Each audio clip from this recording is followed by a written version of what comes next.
step forward. Swear to me. No, I'm playing. Hello, welcome to another episode of the Then and Now podcast. This is your boy, The Dark Knight. No, I'm playing. That's token for this shit. You stop doing this shit. Leave it all this in. Leave it I all am in. vengeance. I called dibs on that this time. Okay, so you mean vengeance from Cowboy Bebop, aka Spike Spiegel real name, his Christian name. Oh God! Well, Jesus Christ. Oh my God! That's how you know we're gonna have a good or a bad episode when we talk about Cowboy Bebop. Why not both? Why not both? Yeah. Is that oh God, let's not do that. Getting back on topic. So the topics. Discuss the topics. Yeah. We are going to be discussing something that is probably outside of the norm of what we usually discuss and what a lot of people maybe consume. We're going to be discussing Batman Unburied. Well, I don't know anybody else that's really discussed an audio, like any audio content. Fair, but as far as Batman, of course, that's our lane. But podcast, What's really good? That's different. To me, it's not even really a podcast. So for you that don't know, Batman Unburied is more like an audio show. Yeah. It's like a throwback to the baby boomers that are enjoying our content. If you're watching it back in the day, where people like gather around radios and listen to radio shows instead of before TV was out. So I found this to be interesting. Obviously, we're all big Batman fans. I'm a DC fanboy. So seeing Batman content, I'm like, all right, let me check it out. Let me see what it's about. I was intrigued. I was pleasantly surprised. I thought it was really unique for them to take the spin on it that they did. Before we go any further, spoiler alert.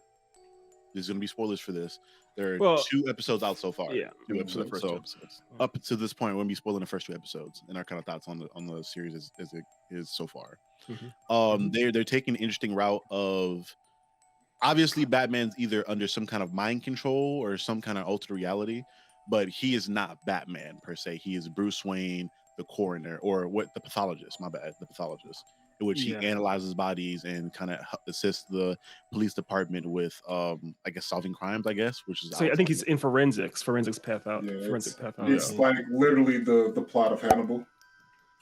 Yes, he's like a Will Graham kind of. I think they even kind of alluded to the idea of him having the same idea where he wants someone to leave the room that's with him so he can do his thing. Yeah, which is what Will Graham. Literally Will Graham. He's Right. That being, again, I've never seen Hannibal, but I don't know if this is the exact thing, but the thing that I found interesting about that in particular is that he does the thing where he empathizes with the victim. So he does that? Okay. I wasn't sure. Where he like becomes the fucking victim in his head and et cetera, et cetera. But what's interesting, you're right, Dev. So you said he becomes I hadn't thought about that. You're saying that Bruce Wayne in his head becomes the victim and suffers the victims.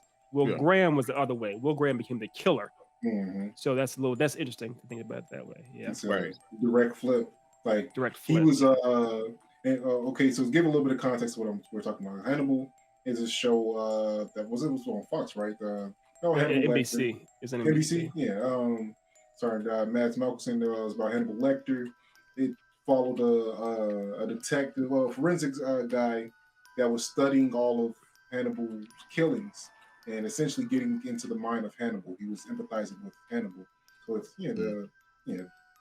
it's dope. I found this to be very interesting and dope because it's obviously outside of the regular formula that people do with Batman. It's a story in which he goes about things very interestingly. And because it's audio only, there are minute things that make it special. Like they add in certain audio cues or certain sound effects that kind of build a sense of dread, and you have to use your imagination to imagine what things sound like. So it's different from the content that we normally consume because it's either high animation or bright, flashy stuff on the screen, like a Marvel movie. It's again just a lot more stimulating your audio senses, your right, and that can actually be more unnerving because this is, as they say at the very beginning, as Lance Reddick himself says at the very beginning, this is for mature audiences only. There's a lot of adult themes, has F-bombs in it, and they are dealing with, like, in that opening, the first 5 minutes of the first episode, there's a part where you can hear that person's body like being like torn apart and open, and it gets his face cut off. It's like very disturbing stuff that happens, and it's something that I think we mentioned briefly to each other in a chat, how they cannot make a movie or an animated movie about this because this is it's too much. Even for an R, it's pushing it for an R. It seems like it's to me, it doesn't seem too much crazier than I can't remember the exact run. I think it's Death in the Family, where Joker like cuts his like he has Oh his face cut yeah, off or whatever, but then he like yeah, staples it back and he on. wears it. And he wears it. That to Yeah. me was really dope. Like seeing like that being that dark or something like to the Killing Joke, in which like Barbara gets assaulted and But we don't stuff like that. see Like the murders as much, and also, yeah, yeah, we I know don't what see you them. mean. They're gruesome, but I'd love to see animated or oh yeah, animation. I really don't want to see this live action. I want to see this no. animated. It'd be dope to be animated. Another thing that stands out to me is the dialogue. Obviously, with it being audio only, the dialogue has to be on point. I feel like the interactions between characters was really dope. I think the dialogue was very witty in a sense where you kind of alluded they had a lot of foreshadowing and within them talking to each other and the relationships were really built through like again the audio was a focus so they everything to do with audio they damn near perfected in my opinion from what I saw. Well, so yeah, so we're talking about the audio. I guess that's the question I have for y'all. The voices that the people they chose to play these voices, because all of it is pure audio stimulation. Mm-hmm. Did that work for y'all?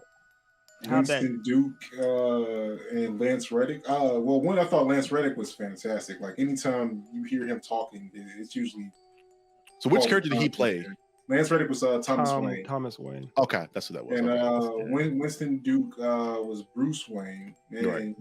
Umbaku. You can tell that he got experience as he was developing through the series. Like his dialogue got better, his tones, voice got better as you progress through the episodes. It was solid. But this goes into my one major criticism for the show is just like, why the fuck would you make this Batman, right? Like you come up with a concept, an original concept for an original character like this, and you can essentially have this person be called whatever you want, even if you want to have them within the world of Gotham. Why the fuck make this Batman, right? Like call him the Dark Nurse. I don't care. Call him whatever you want, but why make this Batman? Why? So the major elephant, maybe correct me if I'm wrong, Dev. You and I are probably on the same exact page about this. The main reason as to why you do this is the same reason for everything. It's brand recognition.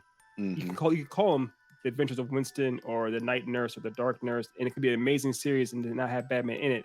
But you have Batman's name on it, and people are gonna check it out because it has Batman's name on it. But if you say Gotham, like that is also just as recognizable as Batman. But not nearly as beloved. I mean, the Gotham show, which had Bruce as a kid in it, didn't work and also didn't get nearly the same numbers. And even me watching that is good. Well, even like checking it out, like when it comes to Gotham specifically, I like the show. I watched the whole thing, but if I didn't know Batman wasn't going to be in the show at some point, I would not have watched the show probably. Like that's we probably wouldn't have even watched this if it didn't say Batman Unburied. I'm like, that's a title that catches your attention. It's Batman. So he's dying, maybe? I don't know. Like that, it's to catch the audience's attention. Yes, especially when it being audio only.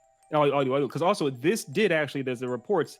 It actually on Spotify. It was the number one most listened to thing. It actually overtook Joe Rogan for the past week or whatever, 2 weeks. That wouldn't have happened if it was called Dark Nurse or Night Nurse. I'm pretty sure it's because of the brand recognition of Batman alone. It trumps everything. And the one thing in regards to why it's Batman in particular that I found interesting was, for the first time ever, we get to see some kind of a dynamic between Batman and Thomas Wayne. His dad, the surgeon. Specifically because of that makes this literally not Batman. Well, it doesn't. Well, obviously, go ahead, E. Go ahead, E. My bad. No, I'll say, let me cut you off, Dev. We realized, like Dev said at the very beginning, this actually isn't his reality. It's clear this is. By the end of the second episode, spoiler alert, they make it very clear that he's like. He's waking up or coming out of a trance or something like that, which is very similar to the episode from the Batman Animated Series with Mad Hatter, where Perchance to Dream, the episode where it opens with him pretty much in a dream, but he doesn't know. He thinks he can tell something's off. He picks up a book to read it, and he realizes he can't read. He realizes, I'm in my left half of my brain. So I'm guessing it's something similar like that, where either some villain or someone has done something to him, where he's under some spell or under some dream. Initially, I thought it was like some kind of scarecrow type deal. And this just because the biggest interaction I can remember is one with his therapist, in which like whenever his therapist is poking and prodding at a certain topic, you'll hear bats like ring off in the background, and he'll like get flustered. Just say whatever comes naturally. Just shoot from the hip. Shoot from... I don't like that term. Why? I don't like guns. Oh, or figures of speech, it would appear. All right. Any particular reason for your aversion to guns?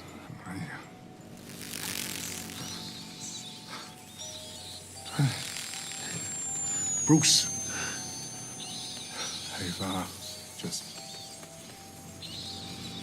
I've just seen what guns do to a body.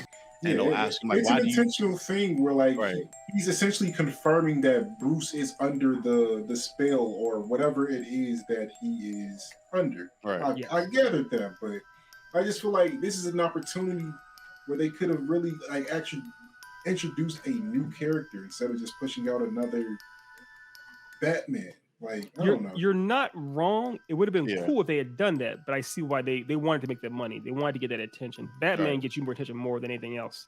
But yeah, it would have been cool to actually, because it's so hard to have a creative new original character that gets any attention. It's almost impossible.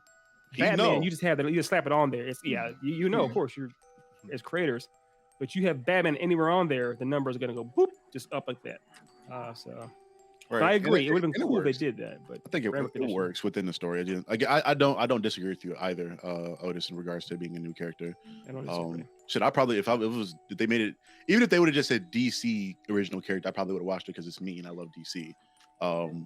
But yeah, they could have done that. They could have said this is in the same universe as Batman and all those other characters, or Superman, whatever. They could have done that. All right. Which the most interesting thing to me is seeing how they handle the Batman aspect later on, like. Because he's not Batman right now and he's like a regular human being, there's a sense of dread with stuff like he could get killed at any moment, or like he's already gotten attacked by the serial killer who initially I thought was the pig. Was it the pig or the pig? Yeah, the pig guy. Yeah. The butcher. Where's that? Right, which I assume that's who it was initially because they make it a point that this killer like takes organs from people. He has a special relationship with them. I guess he's a wannabe. It's probably going to be somebody close to him, like Hush or like Tommy Elliott or something like that. Yeah. But I find that very interesting. And because he's not Batman, he's not invulnerable. He doesn't have a million gadgets. He's a regular person that already shown that he can be attacked by this killer and damn near killed if he wants to. So, that's so interesting, Dev, because we're still in his mind. So I'm curious as to what is real, like what is, like you're saying, obviously. Could he even be killed or harmed in his mind? Is it a scenario like the Matrix where you can die in the Matrix? Or is it a scenario where this person was trying to build a ideal prison for him in his mind where he knew Bruce would want to like have something to do to occupy himself and keep him busy from doing the real world, like the Mad Hatter tried to do? I'm curious as to what the motives of the person who put them into this reality, this dream reality, what he wants them to do or her, what they want him to do. And I think that's another benefit of using Batman is because he has such a deep rogues gallery. There are infinite amounts of possibilities of people that could have put him in something like this, rather it be Ra's, the Mad Hatter, Scarecrow, the Joker. Poison Ivy. Poison Ivy did it in Long Halloween. Yeah. Right. So there's a million different examples, which again, I feel like is another benefit of using him is because now your fans are guessing. Now your fans are trying to anticipate what's going to happen from week to week and looking for signs for foreshadowing and things like that going forward. Because he's has again brand recognition, rogues gallery, all that stuff. Yeah. Which again, I hope with this being the case that it's somebody, maybe they introduce a new villain, possibly. Maybe this new guy that they're talking about is a new original villain, or maybe they introduce a new. I don't know. Hopefully something's new out of this, and it's not just the same old. Or maybe they do some James Gunn shit and they just play around with what they have and create something new. I don't know, but I hope something innovative comes out of this. Do you like going back to the voices real quick? The voices that they have. Do you like the way that this villain? I'm not sure they call him. They have a name for him, this mass murderer. But do you like the way he sounds? Harvester. Harvester. Do you like the way he sounds when he's portrayed? He's interesting. Like, I mean, he gives me just typical manic depressive vibes. I mean, I'm gonna listen to more of it. Like, I wasn't disinterested by him. I don't think he was done badly. Nothing necessarily stood out about him to me though. Yeah. Right. I'd like to see some more of his methodology. Mhm. As of now, it seems kind of basic. I feel like I've seen it before as regards to like Mhm. a murderer taking parts or taking a prize from their killer. That are like, I need to see And what he's eating them. And yeah. they think he's eating him. Yeah. Yeah. What like give Hannibal. me something about him that makes him different than other killers in your universe. Yes, I completely agree. That's the thing. Because he almost sounded a lot like Paul Dano's Riddler in a way at times. If you see the manic depressiveness, he seemingly is acting like Hannibal as far as eating the organs. Batman is coming off like Will Graham at times. So it's like this is your patchworking ideas we're familiar with from other stuff before. How is this separate or unique? So I'm waiting for the hook, the unique hook. Right. And again, with his rogues gallery, is like he always like Batman. The thing about Batman's rogues gallery, they're all very different in how they go about doing things and their motivations. Yeah. Like there's no two characters I can really think of outside of maybe like Shiva and like Talia al Ghul or Ra's or something like that. They're very similar in their goals and aspirations and how they go about achieving them. Everybody has their weird things that they want through their own psychosis or whatever mental stuff they got going on. But make him different is all. Yeah, make him different. And I think it will be. I think because I'm not sure if y'all know how many episodes there are in this series. But we're very early on. Like he hasn't even become Batman yet. I don't even know the release schedule. Let me look again to see if there's a new episode out actually. I think it drops on Tuesdays. Tuesdays. Okay. We'll edit this part out. Yeah, it's only the 2 episodes so far. Yeah, so yeah, we got some more coming, which I'm interested. I'm ready to see this. Yeah, I'm curious to see how once he actually becomes Batman, what that'll look like. What he'll actually be doing as Batman. Hunting down. Right. Do you think? I have to ask you this question real quick. The big question, the elephant in the room.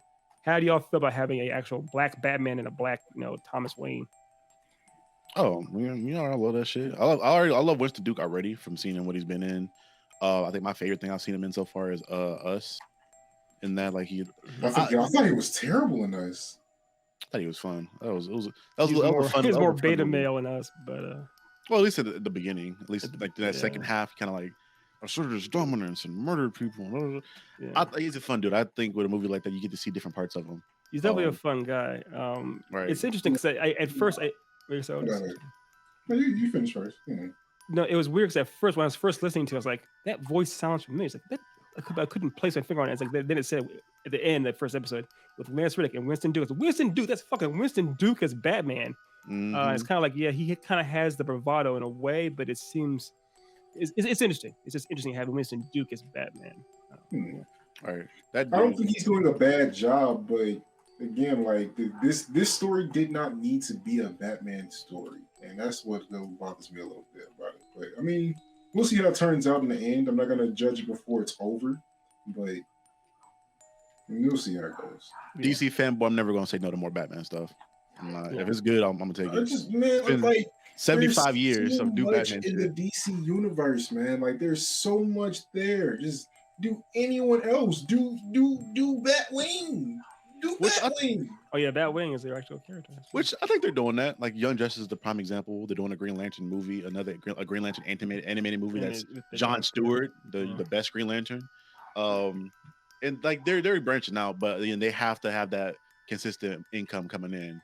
It's we 100% see what you mean. Oh, it's not that we're questioning that. Is just like there's no reality in which Warner Brothers would turn down the opportunity to make that much more money based purely on the idea that it's Batman. They're already walking on eggshells already with everything. I'm like, they got to figure out some direction. I think they should double down on the animation because I think they have far superior animation to any other superhero stuff I can think of, even from past to present. If they double down on that, I think they can do better animation than most people in general. Like, I mean, there's no question that Young Justice looks better than most things on the market right now, whether it be anime or cartoon. Like, I didn't even mean like just the physical, like the animation stuff. I meant as far regards to like the stories they tell. Like they've done a good job since the 90s stuff of like their animation is adult themed, but also children can enjoy it and it's deep. For the most part, I mean, everyone has misfires, but for the most part, they have hit pretty well. And they had a whole line of original films, original animated movies that were based in a way around properties that were in the DC universe before. There were so many Batman books that were adapting. Almost every notable Batman comic book has been adapted now into an animated film. And they have the resources. Warner Brothers, they have all the resources in the world to do this kind of stuff. So. Jeff Johns is so inconsistent. He hurts my heart because he'll make like some shit like the Blackest Night, which is one of the best DC comic stories ever known. Green Lantern story. He'll help out with a lot of Young Justice stuff, and then he'll like make Stargirl or make like a lot of the bad DC CW shows. Yeah, I'm just like, damn, how do you write good stories here and then write bad ones? I guess I don't know.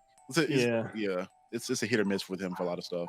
Yeah, and it's also different once you get into TV, where you have like you have so many notes you have to take from studios. When you're writing comic books, usually it's more insular. You can kind of do your own thing almost in somewhat of a vacuum. I know it's still with DC, but you still have the writer has a lot more power and control. With TV, it's like thousands of notes come at your face. And that hurts me.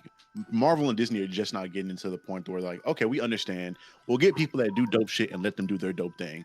Feige, we know you and Filoni, you guys make all these dope characters. You did the Clone Wars. You guys probably some of our best content we've ever done. Here, you get your own show. You get your own show, and you do what you want to do with that. And then they give you the Mandalorian. They're bringing back Ahsoka Tano, and they're doing Obi-Wan now. Yes, they did Boba Fett again. It was mid. I thought it was mid. Well, Feige didn't do Boba Fett. He didn't direct that. Okay, so yeah, and I thought he directed 8 episodes. I know he did it. Kevin Feige is from Star Wars. Kevin Feige is from Marvel. Oh, Favreau, John Favreau. Yeah, that was all Favreau, not Filoni either. Favreau. Favreau. Yeah, is it Filoni? Was he not a part of that? It was all Favreau's show. I think Bryce Dallas Howard directed the best episode, but I don't think Filoni was involved that much with it. He may have been like there a little bit, but it wasn't his show. He wasn't showrunner for that. Probably the issue, honestly. But yeah, they again, if like to me, in my opinion, if you go give Jeff Johns, you give Bruce Timm and those other guys that created your dope shit in the past, just give them free reign. You can go get the copious amounts of voice actors that have worked with you that are working with you now. Go get Cree Summers, Terry Strong, Phil Lamar. What's dude that played Lex Luthor in Smallville and played Barry Allen. You mean Michael Rosenbaum? Michael Rosenbaum, yeah. Like all these guys, like I've followed them like on all their shit, and I've heard them always say that they want to come back and do the Justice League again and just do more stuff with you. Like you have people that are talented and willing and ready to do the stuff, but you just haven't greenlit all of it yet. Well, I mean, and that's the idea of change is nothing can stay around forever. But I'm curious who wrote this show, how did this come about? So I didn't do the research for this particular show. It's Batman Unburied. Do you know anything about who spearheaded this or how it came about? I do not actually. What I'll probably do is I'll just do like a quick 20-second intro before this video, let people know who directed and did what. Okay. I'll just look it up. Because I do like, like Otis said, the idea of original new characters. I like the idea of a new original writers, and new original teams. I know Dev, you like having the same people that did other things that you're nostalgic for coming back, but you had to give room for new blood to come in too, give opportunities for new creators and new artists to kind of do their thing, to actually get a chance to be, heard. And granted, with this, it seemed like there was already all the stars, or like Winston Duke and Lance Reddick, they already are stars themselves, but still, hopefully, gave writers and creators a new chance. Right. So. Which I agree with you to an extent. I just feel like with those guys, it was cut short because of the Netflix era kind of transitioned over. Like, if I remember right, the whole reason they like stopped filming the Justice League animated series was due to the fact they dropped the box cassette, but that was around the same time that Netflix had dropped, and then they also allowed Netflix to stream that same show. So then the box cassette did terribly.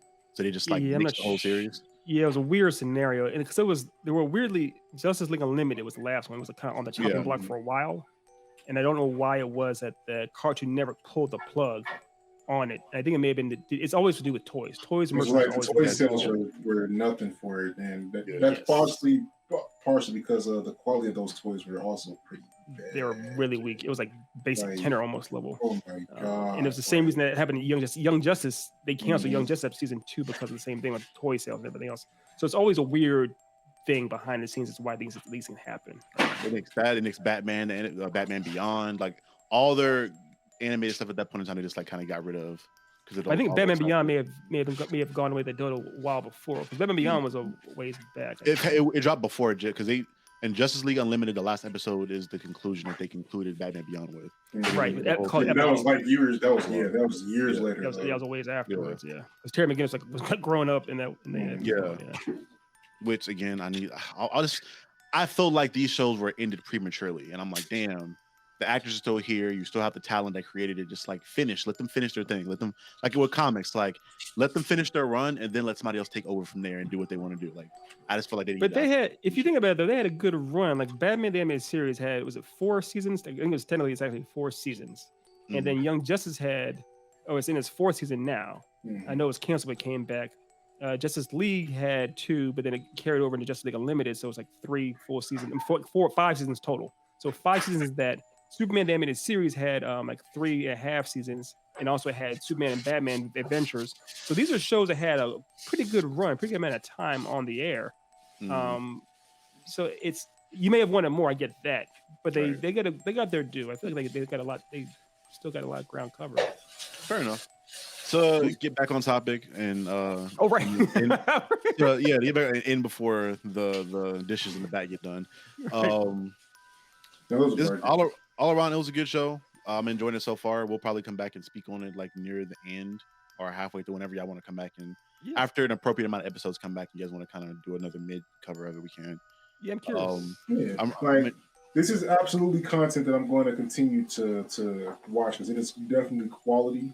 I would not argue that, but this is a thing to Warner Brothers. It's like, man, it's okay to push new content too sometimes. Like, even if you're using your old content to push that content forward, like, do what Young Justice is doing. Like, that's okay.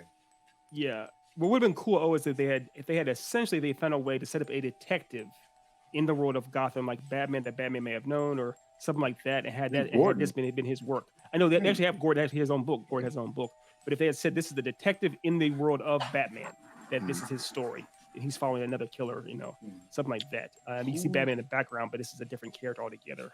Who's that? There's a detective that works with Montoya. You could do Montoya. You could do. She became the Question for a while. In the New 52. I don't know if she's anymore, but.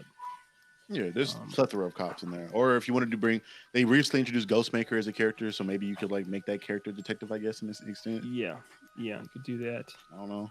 Wasn't the Spectre? No, he's not. He was never a detective. John Corbin, whatever. He's a detective. The Spectre. He's like a god. But his alias before then, I think the John Corbin alias was, I think, he's a detective. Yes, he was a police officer to some extent. Yeah. Bro, he was the Spectre there. That'd be that episode. That'd be there's no. He's like he owns Kingdom Come. He's like nah. There's no. Yeah. But yeah, that's all I have to say. Do you guys have any other closing remarks on the show? Bring it more. Yeah, I mean, more Lance Reddick. You have Lance Reddick in your show. I'm going to listen to. I can't not listen to it. Lance Reddick. All right, I want to hear more M'Baku. So yeah, thank you guys for tuning in. It's been another episode of the In and Out Podcast. More content coming towards you very, very, very, very soon. Thank you guys for tuning in. We'll see you guys next time. Derrick Rose. Houdini.